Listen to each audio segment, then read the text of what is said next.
This one's going to be more of a quick anecdote.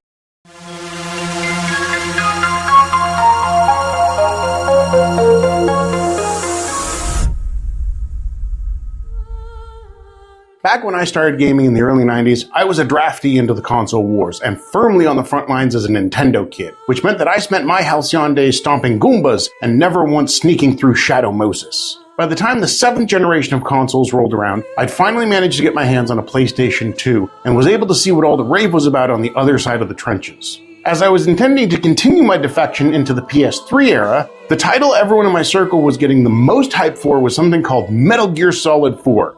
Guns of the Patriots. I was a complete outsider to the Metal Gear franchise, and warned by the diehards that trying to even parse the cavalcade of characters, codexes, and contrivances was ill-advised without context. And the Patriots are behind this.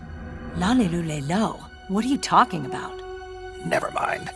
Fortunately, Konami seemed to anticipate this exact scenario, because in the lead-up to MGS4, they released Metal Gear Solid, the Essential Collection, which included the original 3 Solid games in one neat little bundle. Perfect. Problem solved. Except there was one little oversight. It wasn't a remaster, this wasn't really even a port. It was just a repackaging of the games exactly as they were originally released. So while Metal Gear Solid 2 and 3 were native PS2 games, Metal Gear Solid itself was still running straight off of a PlayStation 1 disc, and I didn't have a PS1. Now the PS2 could read PS1 games just fine, but PS1 games couldn't save to a PS2 memory card. And being the broke little eco-criminal gremlin that I wasn't going to go out and buy a whole $20-something memory card just for one game. This meant I had 2 options.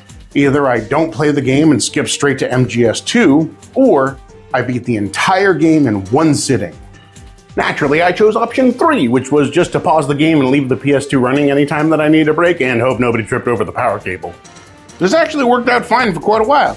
Dying usually just meant you got sent back to the last checkpoint instead of the last save file, so the lack of memory card at most meant that I had to be careful, but it was entirely manageable. And even under these slightly scuffed conditions, it was immediately obvious why Metal Gear Solid had such a legendary reputation. You play as Solid Snake, a retired Special Forces operative sent in alone to infiltrate the nuclear weapons facility on Shadow Moses Island.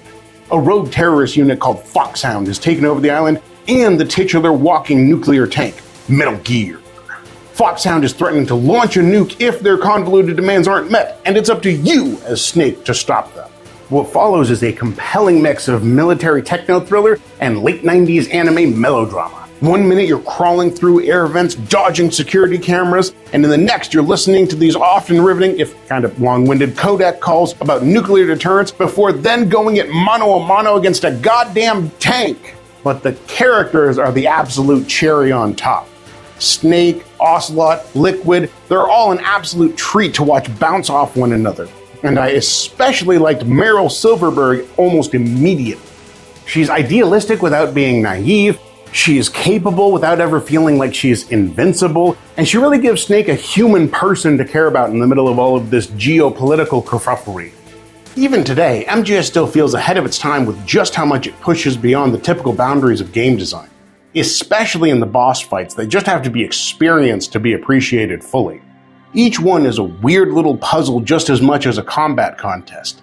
The zenith is probably the fight against Psycho Mantis, a psychic who fucks with you in all kinds of interesting ways. He'll mess with your TV's video settings, force you to switch controller port slots, and even read your mind by analyzing your memory card files. Oh, right.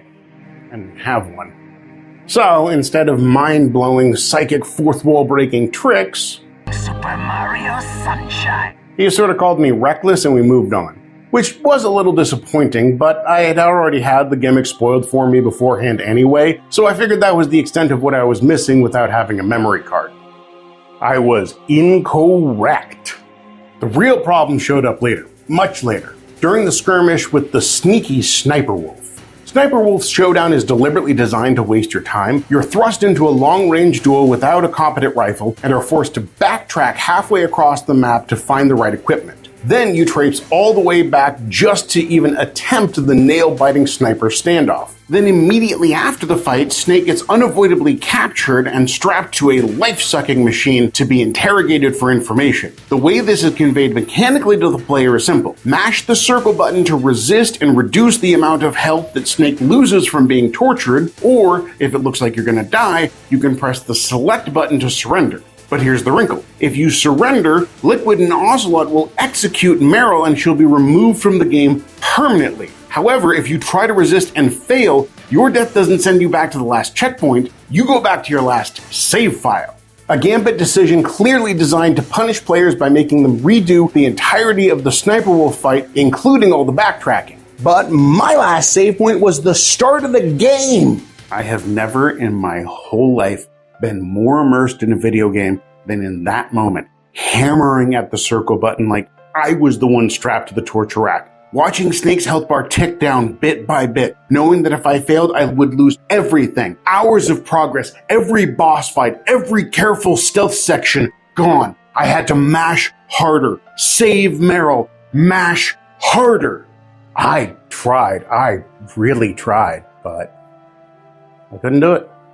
As my health dwindled down to its final sliver, I had to surrender. I gave them the information. And just like that, Meryl was gone. Deleted from canon because my thumbs gave out. Snake. Oh, okay, guess not. Hey Meryl, you're looking pretty spry for a corpse. I was in the future. At the time, Meryl's death felt very real. I was honestly heartbroken about not being able to save her. And eventually I even capitulated and bought a PS1 memory card just to replay the entire game and rectify her demise. But no matter what, that first run, the emotion of it was just seared into my psyche. Looking back on it, this was objectively the incorrect way to play Metal Gear Solid. I missed content. I missed out on the way the game was designed to be played. I missed one of the most famous and celebrated fourth wall breaks in all of gaming. And yet it was the single most absorbed I've ever felt in a Ludo narrative. That's what fascinates me so much about art, is there really isn't a wrong way to experience it, just different ways. Sometimes those weird, broken, idiosyncratic experiences make something hit 1,000 times harder than anything scripted ever could. Sure, sometimes they make it worse, but regardless, I feel the specific way that you encounter and engage with any piece of art is part of the larger conversation around it. That's why I contest that talking about art matters, because it's not just what a piece of art is that has meaning, but how each individual experiences it. I know somewhere out there is a player whose Metal Gear experience is diametrically different than mine. And I can't wait to hear their story.